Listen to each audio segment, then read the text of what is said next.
Benarkah aturan PPKM darurat menjadi langkah tegas pemerintah di tengah kasus COVID-19 yang kian mengganas? Perlukah lockdown total untuk Pulau Jawa Bali untuk menekan angka kasus?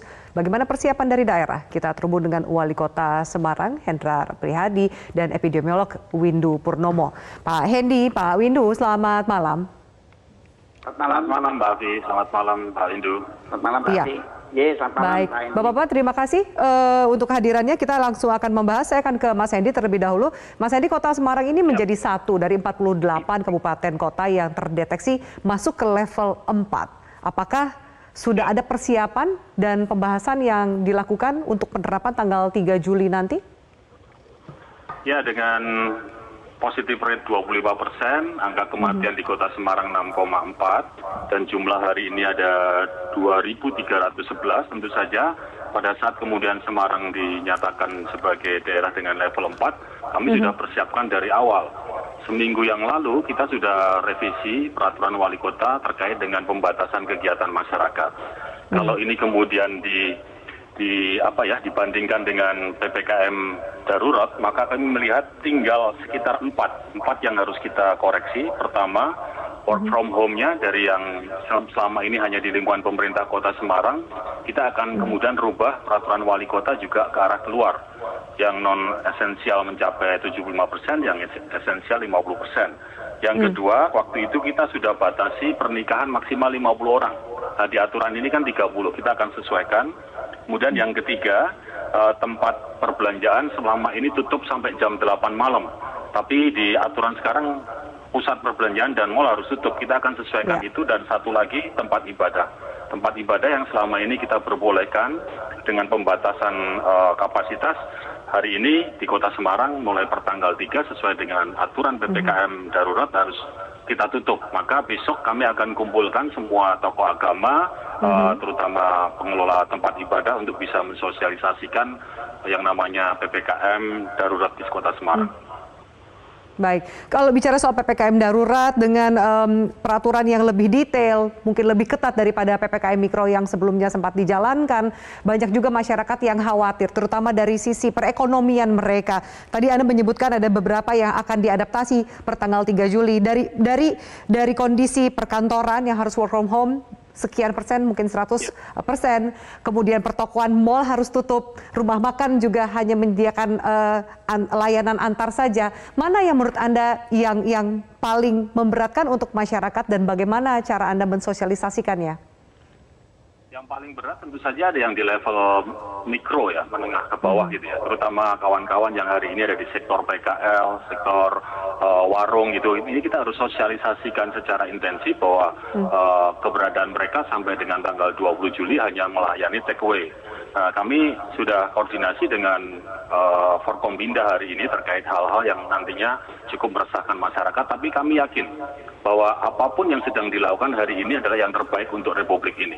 Kami kemarin coba membatasi wilayah Semarang, tapi kalau kemudian Semarang Raya yang lain tidak dibatasi, kami punya 9 kawasan industri yang setiap hari ratusan ribu orang masuk kota Semarang. Nah, kalau sekarang ini Jawa Bali, khususnya Semarang Raya, kemudian diberlakukan PPKM darurat, saya rasa ini menjadi lebih baik lagi. Masing-masing wilayah sudah mempunyai cara untuk mencegah hilir mudik transportasi barang maupun orang yang ada di wilayah masing-masing. Oke, baik Mas Hendi, bicara soal bansos disampaikan tadi oleh Menteri Sosial, ada angka yang akan diberikan, apa juga sudah diatur karena ini kan tinggal menghitung hari menuju tanggal 3 Juli sehingga masyarakat harus tahu mekanisme siapa, berapa yang akan diterima.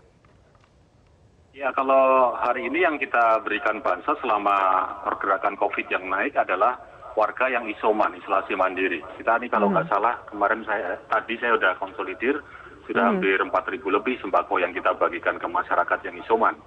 Tapi tentu saja dengan model PPKM darurat ini tidak hanya yang sedang isolasi mandiri, tapi juga masyarakat yang selama ini beraktivitas di lapangan, mereka kemudian nggak bisa bekerja sehari-hari karena kondisinya harus dilarang, itu yang harus kita pikirkan juga.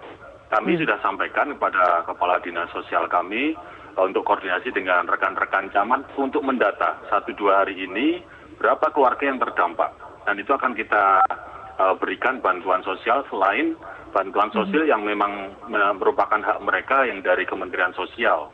Ada PKH, ada bantuan tunai dan lain-lain. Jadi kita akan sistemnya akan saling melengkapi.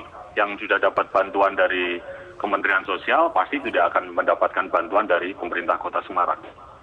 Baik, kembali ke Pak Hendy bahwa kemudian perlu koordinasi dari semua pimpinan daerah atau kepala daerah, pemangku kepentingan di Semarang Raya untuk kemudian mensukseskan program PPKM darurat ini. Sejauh ini bagaimana koordinasinya dan juga soal angka yang terus naik, bagaimana kesiapan dari fasilitas kesehatan dan juga tenaga kesehatan di Semarang?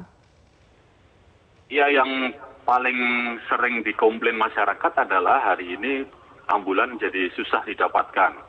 Yang kedua, tempat tidur terutama rumah sakit jadi susah. Nah, kami coba siasati terutama untuk penambahan tempat karantina yang dikelola oleh pemerintah kota, tepatnya Dinas Kesehatan, kita melibatkan pihak swasta. Paling tidak hari ini ada 7 tambahan tempat karantina dengan tambahan kapasitas kamar 900. Jadi total kamar di Kota Semarang hari ini ada 2.615.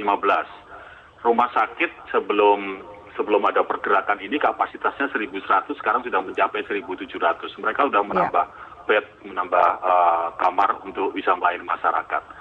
Tapi meskipun toh begitu Mbak Vi, hari ini bornya masih sangat tinggi. Di rumah sakit ini masih di atas 92%. Bahkan ada beberapa yang sudah 100%. Untuk tempat karantina yang lain rata-rata bornya adalah 83%. Jadi memang situasinya memang hari ini kita sedang menghadapi sebuah tantangan yang cukup pelik untuk bisa merawat masyarakat yang sedang terkena COVID ini, terutama untuk mententeramkan atau hatinya, membuat situasi tetap kondusif bahwa kami tetap berjuang dengan segala cara supaya mereka yang sakit ini tetap bisa dirawat oleh pemerintah dalam hal ini pihak rumah sakit maupun tenaga kesehatan di karantina.